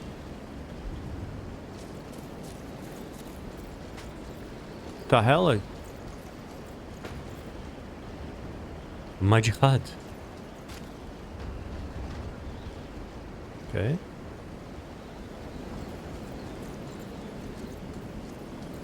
Vigilance. Oh yeah. Wherever the Daedra hide, the Vigil of Stendar will cast them into Oh, the look at light. the one behind. Look at her outfit. The Vigil will be watching. Walk always in the light, Hmm. or we will drag I you want to this. I want the this. Vigil will be Actually, in the Alpine, I mean, too bad the Nordic Souls doesn't have that. In the Alpine, there's a really nice outfit. It's called the Champion of Arcade, I believe, or something like that. I think I spoke about it. And I have to go back to Alpine and play it. I really wanted to roleplay as this like a crusader, anti like undead, vampire, whatever, crusader. Sort of like a vigilant, but this armor set, and it also comes with a two-handed mace. It's so badass. It's so amazing. It's so amazing that I'm willing to like have entire Alpine playthrough based around it. All right.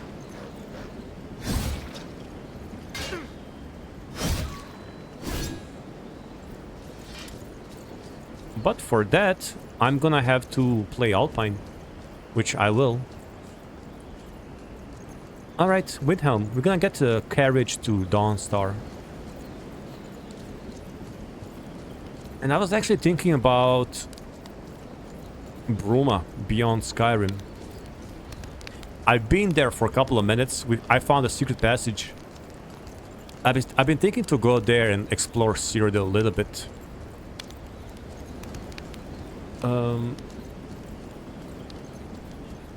Although I have some mixed feelings about Beyond Skyrim. Let's get the carriage. Yes? Where do you want to go? To Pale. No Going straight through, or did you want to stop somewhere along the way? Climb and back. And we'll be Heliarchen. Is there a village Heliarchen here? Or however you pronounce it. I said I have a mixed feeling about Beyond Skyrim Bruma. And, you know, I don't mean to, you know, be negative and, you know, talk bad and criticize about someone else's work. But it seems more and more obvious, or, you know, to me that we will never get complete Beyond Skyrim. It will never be completed. Let's just say that. Let me who are you? Can't sleep well no matter how much. Oh yeah, this is Dawnstar.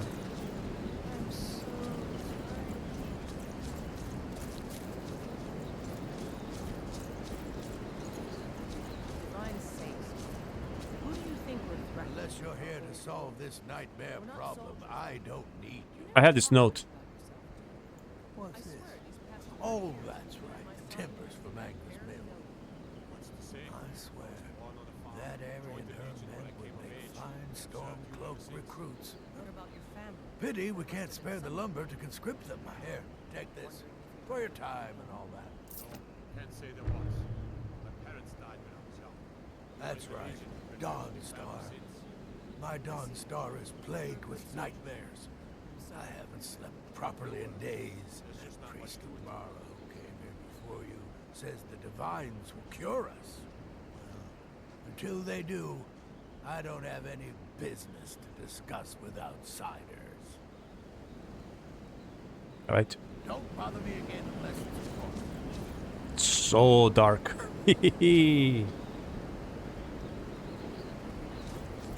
Let's actually,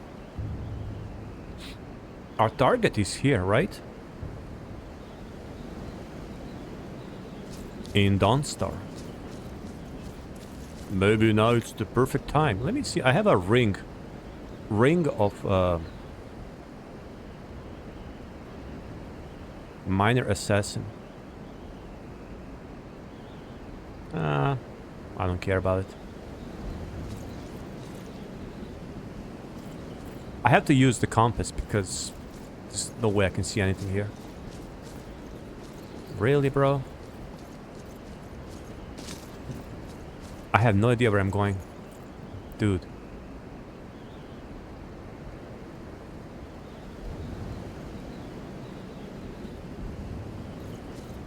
Why does it have to be so dark? This is water? Where am I?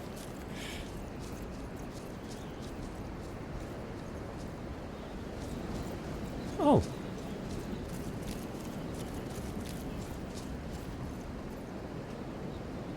Good luck, bro.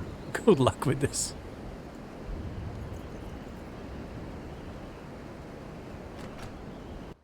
Hey.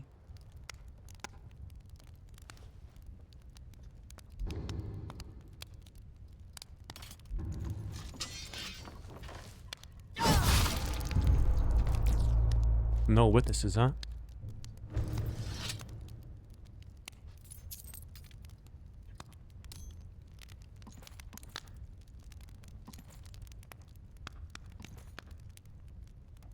Done and done.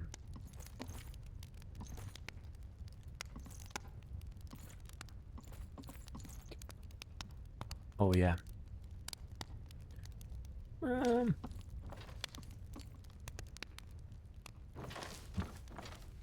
I can't even use her bed.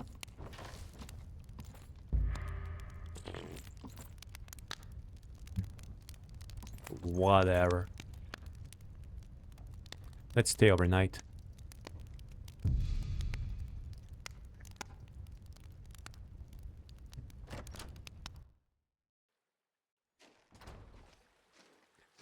Hey guards, so I think she's sick. She says she's gonna stay inside for a couple of days to rest.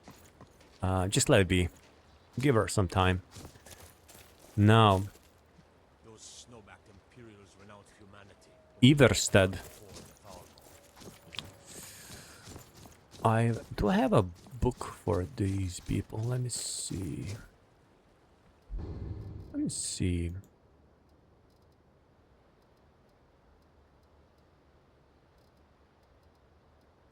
What's the book that I want?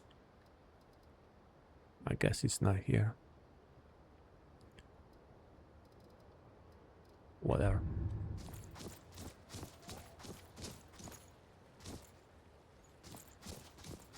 Yeah, the Dawnstars quest, the Daedric quest, Vermina. I haven't done it in a long time. It's one of my favorite, actually. It's very short, you know, it's sweet. It has an amazing lore behind it, I think. Red Monk, they're the red. Look at that. What? I just heard elephant.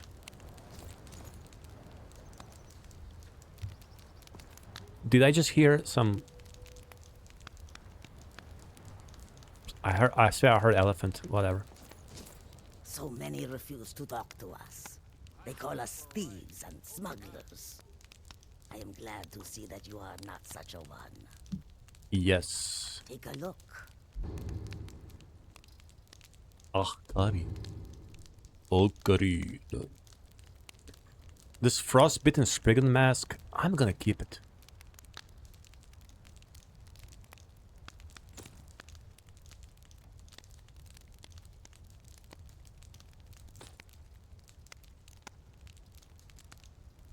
Gotta sell some stuff here, man. This is crazy. I'm not gonna do enchanting things, so I don't care about.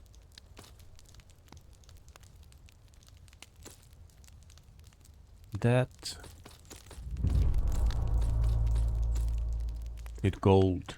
Need more gold.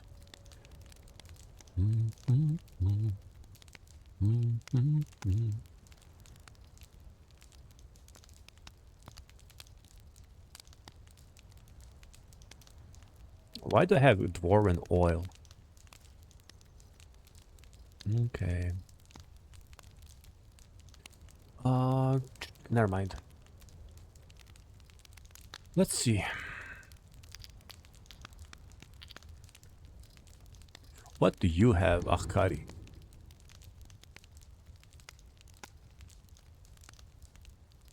Khajiit Emissary Mask. Merchant Blue Mask.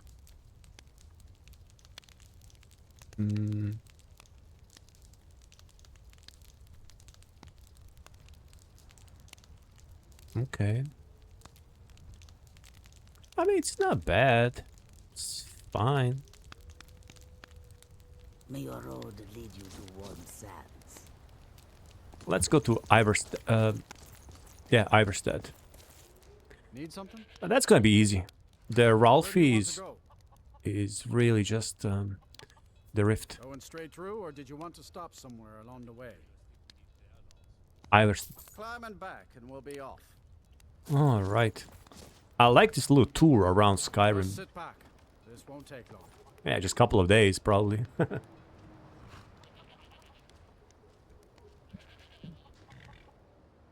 Oh, Dagot Ore and his ash vampires.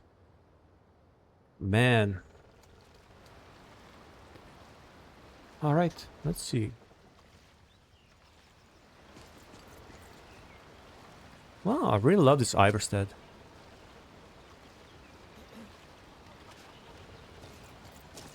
I love it. On your way up the 7,000 steps again, Clement? Not today. I'm just not ready to make I much prefer this Iverstead over Alpines. Aren't the Greybeards expecting some surprise? Honestly, I'm not certain. I know your sights are set beyond this town, but for now, Now, how can I kill this fool?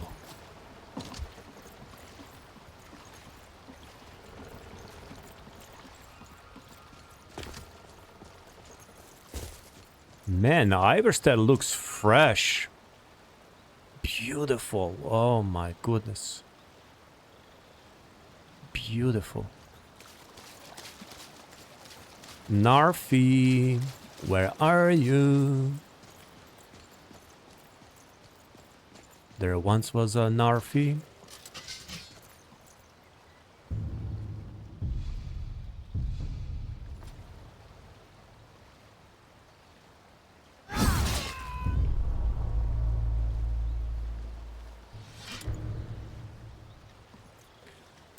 I didn't want to talk to him because it's sad already as it is. It's sad as it is. Sleep here. Close your legs. All right.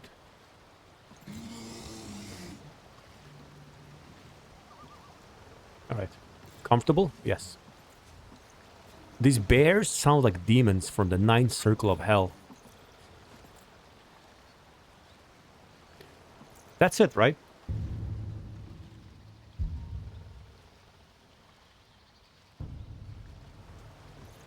That's it. You saw Natu, right? I love these animations, man. Ooh, there you go.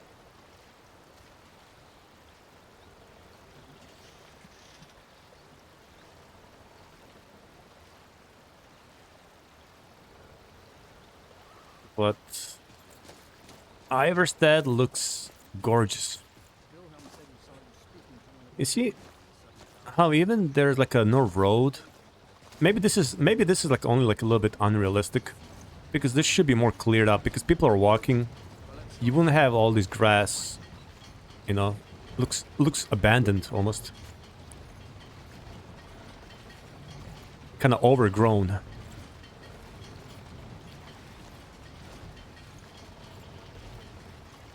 That's the only thing, I guess.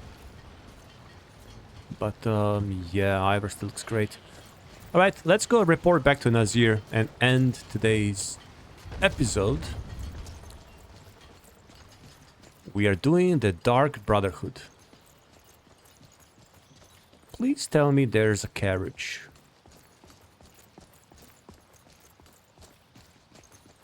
Monsieur, there's a carriage, right? Is there a carriage?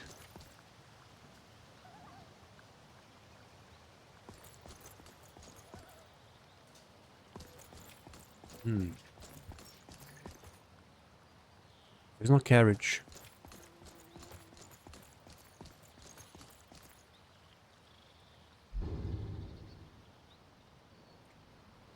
Well, I can fast travel, but I don't like using fast travel.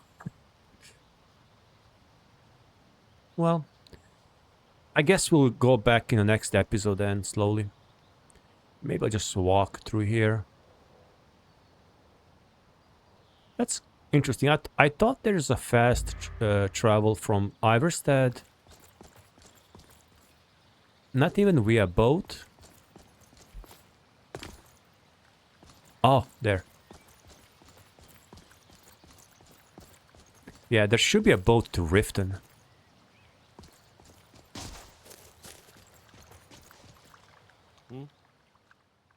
Yeah. Where you headed? There you go, Riften. Climb on in the boat and get comfortable. Awesome. All right. Poison apples.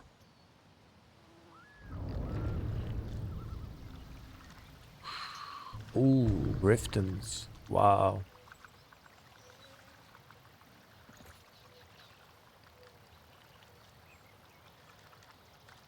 Wow, wow, wow. Dog to swims in deep water. Not now. The waiting. The insufferable waiting. Sure, whatever you say. Dang, look at that.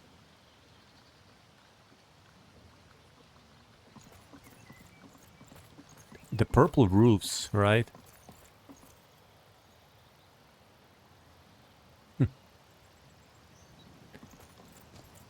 So yeah, there is a stone architecture, stone houses mixed with the timber.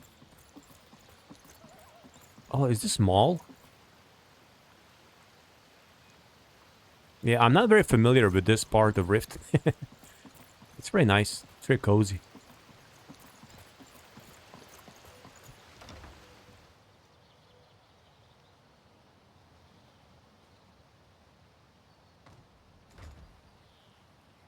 Wow.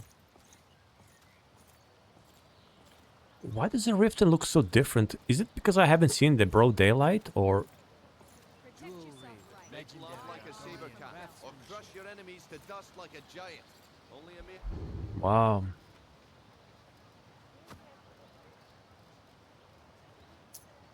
Gold coins and all this could be yours. That's crazy.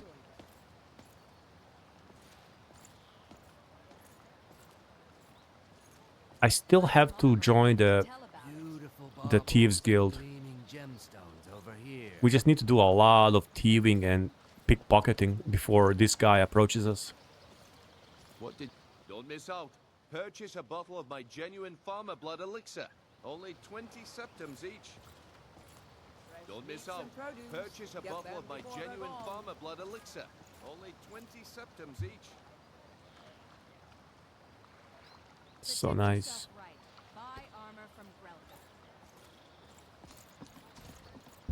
I wonder if I can do some nice picture somewhere.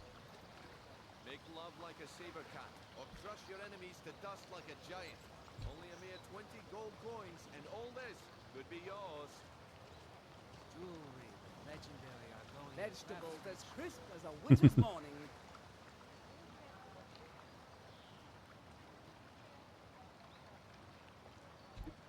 I don't know what I'm doing anymore.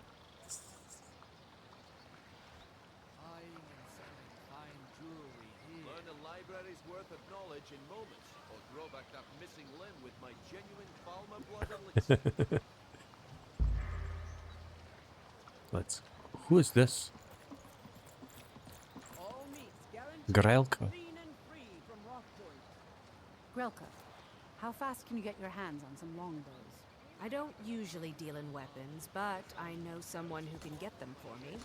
You mind paying a little extra to get them fast? I don't care what it costs. I need 4 longbows and 4 score of arrows. Just make it happen. I'll contact my man tonight and let you know what he says. Why is that? Anyways. I'm just admiring Riften. I never seen this clear and bright. Let's go report to Nazir. I need to get the carriage to Falkrit and then just walk outside. But while we do that, a couple of days ago I had I was supposed to update my NVIDIA drivers, and need something? As always, I tried that, and this time didn't work. Something was wrong. Where do you want to go? So basically, what I did is straight through, or did you want to stop some? Climb and back, and we'll be off. Let's go. I had to use the software DDU or something it's called. It basically uninstalls all your drivers, completely removes everything, and that lets you like install, like fix all of it. So I did that this other day. Did you see a dog out there? Jesus, no. Oh well. The blacksmith is offering a reward for a dog he saw on the road. Don't care. I was hoping you had seen it. Yeah. So I was thinking like, oh, maybe because some of the drivers seem to be corrupted, and because I just totally uninstalled and reinstalled fresh, well, maybe this will work. So I tried again, and I even tried to install, instead of game ready drivers, I installed the studio drivers, which I wasn't even aware of those differences. Apparently, according to some info I found, studio drivers may be even better, because game ready drivers are meant for like a, you know, modern gaming or whatnot. And so let me just try, you know, studio. I won't lose anything really, nothing to lose. So I installed brand new studio drivers, and then I tried Morrowind. I installed Morrowind fresh new, didn't work. So even after like totally reinstalling drivers from scratch, it didn't work. And then I even did those C++ redistributables, whatever it's called. I got all of them, including some like old ones that are required for, you know, old games. I already had some, but I just repaired, I reinstalled them, made sure it's all like set and ready. Again, didn't work. So yeah, you know, I just to like confirm, Morrowind is out of question. And it's regardless, again, vanilla, graphic extender, script extender, or OpenMW. OpenMW, it's even worse. It doesn't work at all. And what's funny, other day I tried Oblivion, and I really wanted to play vanilla Oblivion. I didn't want to. I didn't want to play that Abomination remaster. I wanted to play like the vanilla Oblivion, and interestingly enough, same issue. So it's confirmed both Morrowind and Oblivion don't work on my PC anymore at all. So for example, if I want to play Oblivion, I have to play remaster, which I really don't want to. So long story short, really, is that there's no way to run Morrowind. I really tried everything. And, you know, if you guys go back a couple of months, I had some videos in Morrowind where I was like walking around. It seemed like it's working, but now it just doesn't work at all. No matter what I try, even the methods that used to work before, kinda, they don't work anymore. Like, it would just crash within seconds, no matter what. And I was doing some testing to see, like, my hardware, my RAM, everything's fine. I was testing my processor, because earlier there was this talk about, you know, Intel processors being corrupt, you know, damaged, and if that's the case, that's not gonna work. So I did some testing. I got some software specifically made to test your processor. It passed. It worked. So my hardware seems to be fine. It's literally something within the Windows update that just doesn't want to cooperate at all, no matter what, which is crazy. It's really crazy. I'm just lucky I can even run Skyrim at this point. So anyways, it sucks, and I think it's, you know, I'm not being like overly dramatic. I'm not trying to, you know, be all doom and gloom about it. But Morrowind was really like the major thing about my channel, about Morrowind, and on my channel, and also like I enjoyed Morrowind the most, especially because Tamir Rebuilt and Project Cyrodiil, like that was like the source of my biggest fun. And like I said, I was about to do this promotional video for Tamir Rebuilt for Poison Song. I was about to like start this cooperation with, you know, Tamir Rebuilt, and I was looking forward to all of that. And nope, nothing works. Nothing works. And I really don't think it will ever work on this PC. And I don't have other PC, and there's no way I can buy other PC, especially just for that. I mean, this PC was literally set for gaming. It's meant to be for gaming. And, you know, I see the people playing Morrowind on anything, on everything, like all kinds of devices. And the great irony is that I cannot play it on my gaming PC. It's literally says it's too modern, it's too sophisticated. I don't know.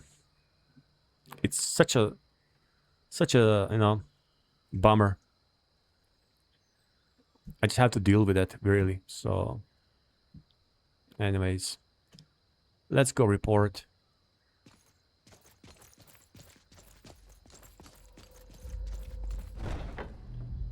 Oh, well.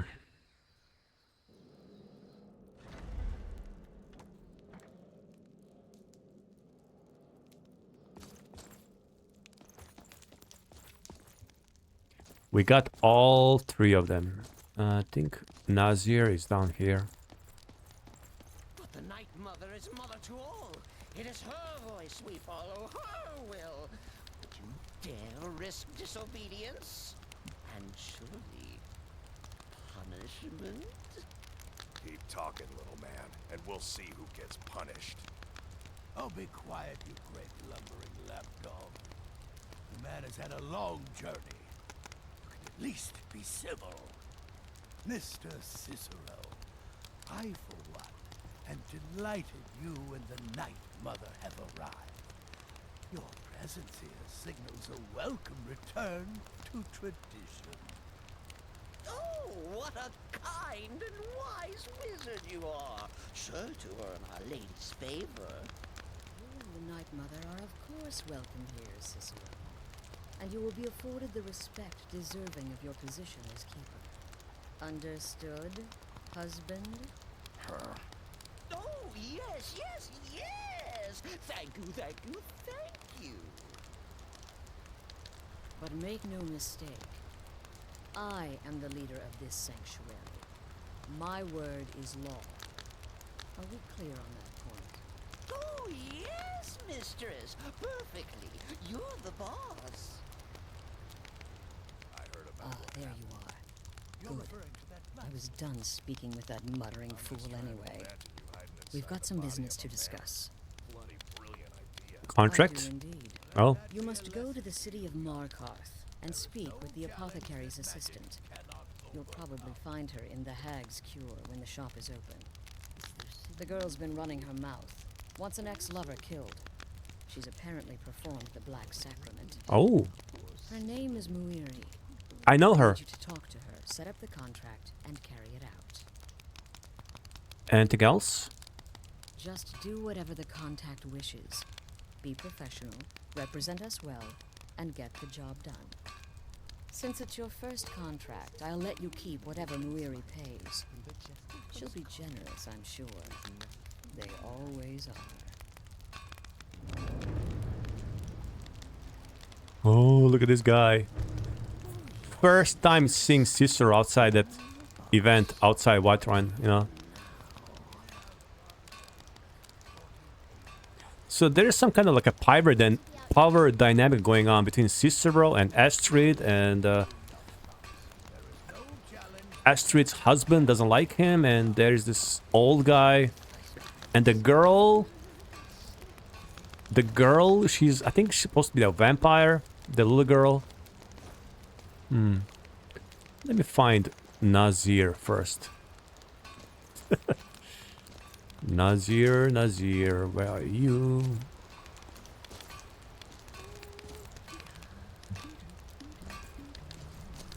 Just a second.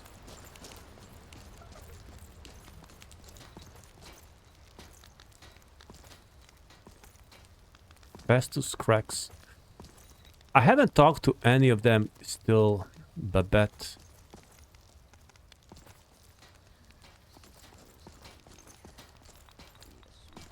There you are. So, what of the old beggar Narthi? Is it done? Has he groveled for his last septum? They all dead. Good.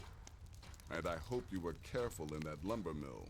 Those splinters and rusty nails can be quite nasty. Your payment for a job well done.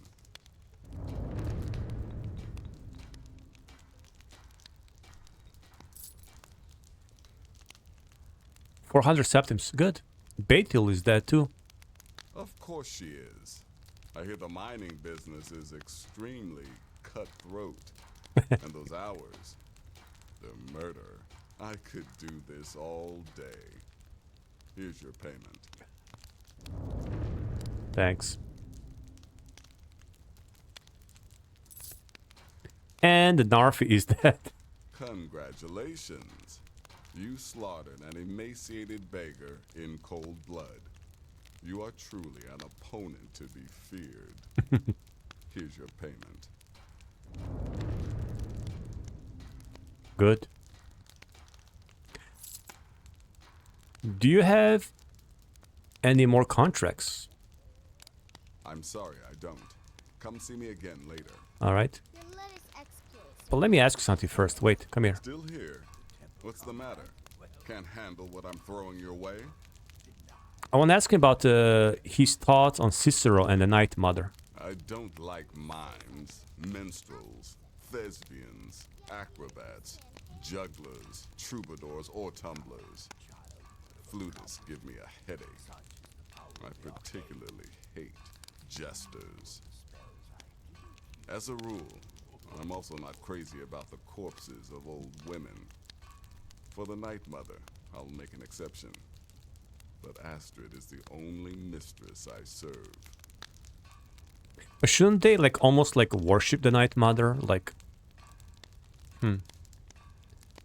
whatever. Well, we have a job to do actually. Go to Markart. So we're gonna do that in next episode. We're going to Markart and do like a first like really serious contract. All right. That's it for today. I thank you all for watching. I may do other stuff as well. Like I said, I'm preparing some video essays, and I may jump in Alpine, do some Skyrim diaries there. We'll see. Thank you all for watching, and I'll see you soon.